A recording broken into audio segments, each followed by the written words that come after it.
দেশ এবং জাতির ক্লান্তি লগ্নে এই মুহূর্তে কি দরকার, কোন জিনিসটা বেশি প্রয়োজন, সমসাময়িক বিষয় নিয়ে আজকের আলোচনা। শুরুতে বলতে চাই, আমরা বাঙালি জাতি হিসেবে আমাদের সবার অধিকার আছে, আমাদের মৌলিক অধিকার। বাংলাদেশ স্বাধীন হওয়ার পর থেকে বিভিন্ন জনে বিভিন্নভাবে এই মৌলিক অধিকারগুলো নিয়ে ছিনিমিনি কেলে আসছে। এই ছাত্র জনতার আন্দোলনে, যে ফলপ্রসূ আন্দোলনের মাধ্যমে দেশের পট পরিবর্তন হয়েছে, এটার মাধ্যমে আমাদের মৌলিক অধিকারগুলো যদি আমরা ফিরিয়ে না পাই, তাহলে স্বাধীনতা, যে গণতন্ত্রের যেই স্বাধীনতা আমরা পেয়েছি, এটা কিন্তু আলটিমেটলি আমরা এটা থেকে বঞ্চিত হবে। যদি আমরা রক্ষা করতে না পারি অধিকারটা, যদি আমাদের যে বেসিক রাইটসগুলো যদি আমরা ছিনিয়ে আনতে না পারি, তাহলে কিন্তু এই গণতন্ত্র, মুক্তির গণতন্ত্র আমাদের কোনো কাজে দেবে না। তাই আমাদেরকে সোচ্চার থাকতে হবে মানুষের যে 5টি মৌলিক অধিকার, এটা রক্ষা করার জন্য। এখন একটা বিষয় আপনি লক্ষ্য করলে দেখবেন যে দেশের যে অস্থিরতা, যারা ক্ষমতায় আসছে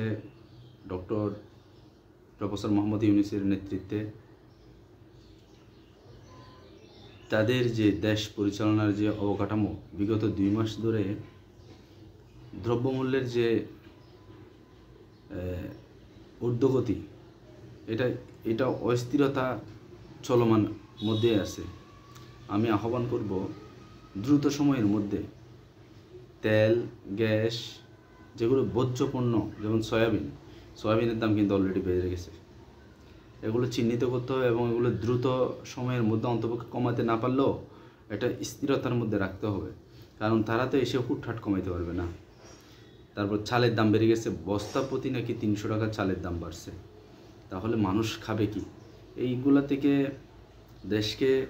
দেশের মানুষের যে মৌলিক অধিকার, এগুলো রক্ষা করার জন্য যারা উপদেষ্টা আছে তাদেরকে ব্যাপকভাবে মৌলিক অধিকারের বিষয়ে নজর দিতে হবে।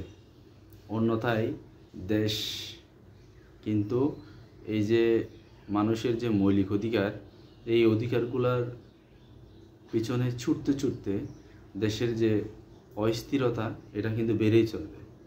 আমরা চাই দেশ শান্তি থাকুক, শান্তিতে হোক, শান্তি চলুক, এটাই আমরা চাই। মানুষ 2 বেলা 2 মুঠো খাওয়ার জন্য কি দরকার? মানুষের কোটি কোটি টাকার দরকার নাই, সম্পদের প্রাচুর্যের দরকার নাই। একটু শান্তির জন্য হলো সে তার নিয়ন্ত্রণের মধ্যে যেন থাকে, তার নাগালের ভিতরে যেন থাকে দ্রব্যমূল্যের দাম। আজকে চালের, যেটা মানুষ ভালোভাবে যে চালগুলো খেতে পারবে, সেটা হলো 80+, মানে 80,000 টাকা পার কিলো। তাহলে সয়াবিনের দাম বেড়ে গেছে। এখন আমরা আশাবাদী, এই বর্তমান অন্তর্বর্তীকালীন সরকারকে নিয়ে আমরা আশাবাদী দ্রুত সময়ের মধ্যে এগুলো নিরসনের জন্য। আর একটা বিষয় বেশি ফোকাস করতে হবে, সেটা হলো যে পলিথিনের বিষয়। পলিথিন, আমি আগে একটা ভিডিওতে বলছিলাম, এখন পলিথিন নিয়ে টানাটানি করার সুযোগ নেই, কারণ আপনি পলিথিনের যে বিষয়টা, একটা জিনিস আপনি বন্ধ করতে গেলে আর একটা জিনিস আপনাকে বিকল্প হিসেবে আনতে হবে। এটা কি বিকল্প হিসেবে কি আনতে পারছেন কিনা? যদি বিকল্প যদি আনতে না পারেন, তাহলে পলিথিন নিয়ে অযথা সময় নষ্ট করার কোনো সুযোগ নেই। বাংলাদেশের প্রেক্ষাপটে বলে আপনি যে কেউ আসলে সে যে কোনো একটা জিনিস নিয়ে টানাটানি করবে, কিন্তু এই টানাটানির ভিতরে দেখবেন যে আপনি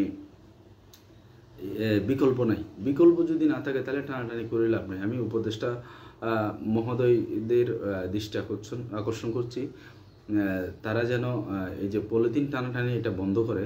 পলিথিন এখন বন্ধ করার দরকার নাই, যখন আপনার বিকল্প তৈরি হবে তখনই আপনি পলিথিনটা বন্ধ করেন।